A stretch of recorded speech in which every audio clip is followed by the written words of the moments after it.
Welcome to Nasdaq Trade Talks, where we meet with the top thought leaders and strategists in emerging technologies, digital assets, regulatory landscape, and capital markets. I'm your host, Jill Malandrino, and joining me on the desk at the Nasdaq Market site is Joyce, Managing Director on the Nasdaq Market Intelligence Desk, as well as Maddie, Radner, Director on the Nasdaq Market Intelligence Desk. We're here to discuss the impact that yields are having on the market, as well as if the market's just shrugging off geopolitics.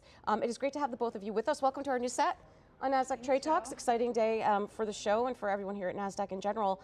And Brian, the question is, before we get to the charts, the underlying trend in the market remains positive, and it just seems to be it's shrugging off any geopolitical tensions that's come its way. Yeah, we have been seeing a little bit of a pullback in the last week or so, but overall that uptrend is certainly intact. The healthy rotation with underneath the hood of the surface. We've seen cyclicals doing well, financials, industrials.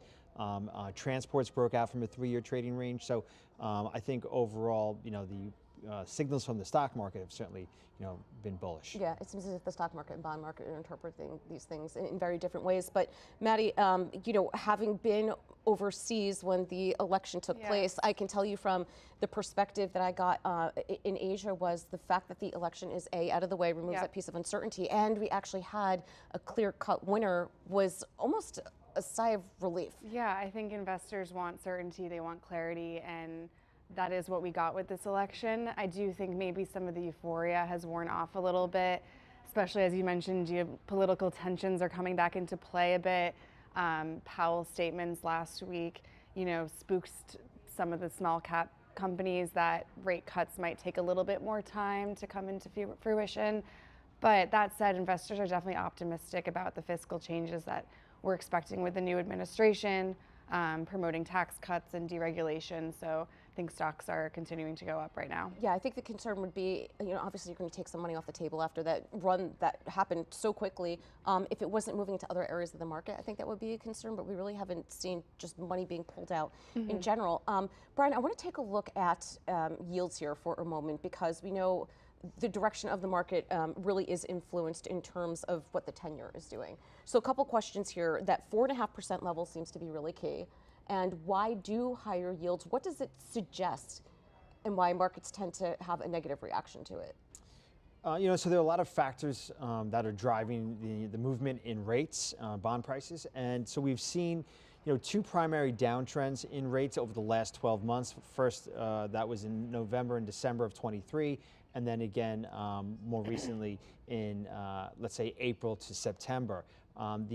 The initial rally in the first part of 24 in yields retraced about 3/4 of the downtrend. A 76.4 retracement is actually the level it peaked at. We're looking here at the 10-year weekly period chart. And then when we had that second downtrend, more recently in the last 2 or 3 months, we've now retraced again 76.4% of that move. So obviously rates are important because they affect borrowing costs and many other things, and they could be, there could be different reasons as to why rates are going higher and lower. If we're anticipating stronger economic activity, that could be one reason why we'd see higher rates. Also, if we think inflation is a lot worse than previously anticipated, we could see that be pressuring rates higher as well. So the reason for higher rates is certainly important here. And so I do think what's noteworthy is that not only has this recent rally retraced a very similar point earlier in this year where it eventually stalled out, we also see that it's also stalling over the last 2.5 weeks at that declining trend line connecting the two prior highs.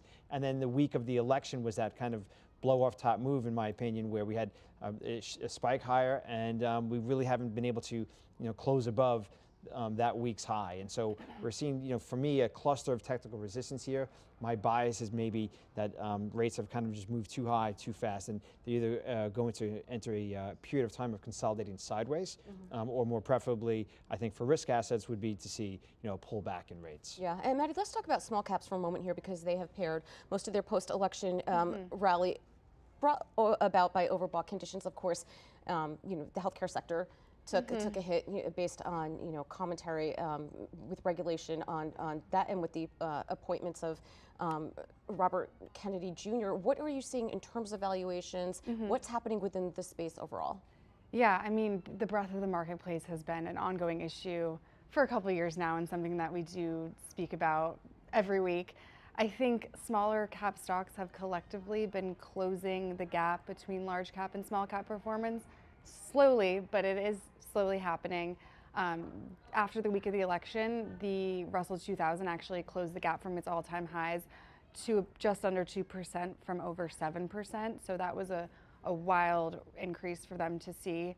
But last week, as you mentioned, they turned into the red. So the Russell Microcap was down 5%, 2000 was down 4%, which was actually the worst week we saw for those indices in about 2 months. And so I think that has to do with a few things. Again, the election euphoria kind of wearing off, but then the rate uncertainty coming back into play.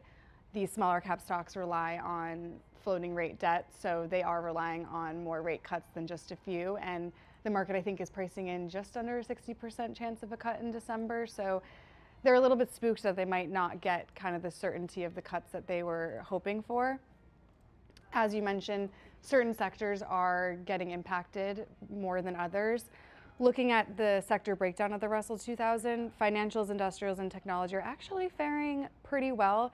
It's really the healthcare space that we're starting to see come under really outsized pressure with the nomination, as you mentioned. Russell Healthcare specific was down 11%, the NBI was down 10% last week. The XBI actually had its worst weekly decline since COVID was declared in 2020. So those have to pick back up and get some support in the future. Yeah, I think it's also important to note that small cap revenue growth that's also been disappointing, with third and fourth quarter revenues forecasted to be flat or 0.2%. I mean, you look at that relative to what's happening with S&P 500 forecasts. But Brian, when we look at the Russell 2000 from a technical perspective, there's been excitement around small caps, as you know, most of the market caught a bid. However, the technical evidence doesn't seem to confirm that there is a sustainable shift toward small cap leadership. Yeah, so we'll see. You know, time will tell how long that shift will last. But we did see, really starting in the second half of this year, you know, the outperformance of small caps, particularly small cap financials and community regional banks, which have the largest weighting in the small cap index. You know, it'll be interesting to see, because they've been very sensitive to what's going on in the rate market. When we've had that hawkish repricing of rates, that's been a headwind for small caps. And when the pendulum has swung the other way and rates have come in and expectations for rate cuts have improved, then small caps and small cap financials and banks have really begun to outperform. And so we have seen a pullback just in the last 4 or 5 days or so, but that election price action on last Wednesday, on November 6th, we could see the Russell 2000 small cap index breaking out from a 3-month trading range. And so that's certainly constructive price action. That 3-month range was in an ascending triangle of higher lows going into horizontal resistance. And so while, you know, meanwhile, in the last week or so, we are giving some of that back. That to me is not surprising or necessarily bearish price action, but arguably, you know, bullish consolidation, or you know, a healthy consolidation following a prior steep uptrend. And you can see last week's highs really just basically bumped up against the prior cycle highs from 2021, which was the first test of that level. So not surprising to me to see some short-term pullback in the very near term. Whether or not it's going to take over the leadership baton over large cap growth, et cetera, that's certainly a tall ask, and time will tell and see how that goes. It's just amazing to me. I mean, we were down, you know, not significantly, but a decent amount this morning, and the fact that, you know, the market has paired its gains and then some. It just, I mean, these trends are taking place intra-session, not even, you know, over a week, or allowing trends to play out. It really is, that snapback is pretty impressive. Yeah, well, I think the housing numbers today were a little bit weaker. So if you're looking at the data to try and gauge whether or not the Fed is going to be a little more hawkish or dovish in the future, you know, we're really talking about a very short-term price action here. Russell's been down 4 of the last 5 days. Yesterday was essentially unchanged. Today we did see a move lower and then the reversal higher. Is that necessarily a signal that this very recent downtrend is complete, and now the next move is to resume the uptrend that started a couple weeks ago? You know, well, with NVIDIA up 4% today, you better hope the earnings are like pretty good tomorrow.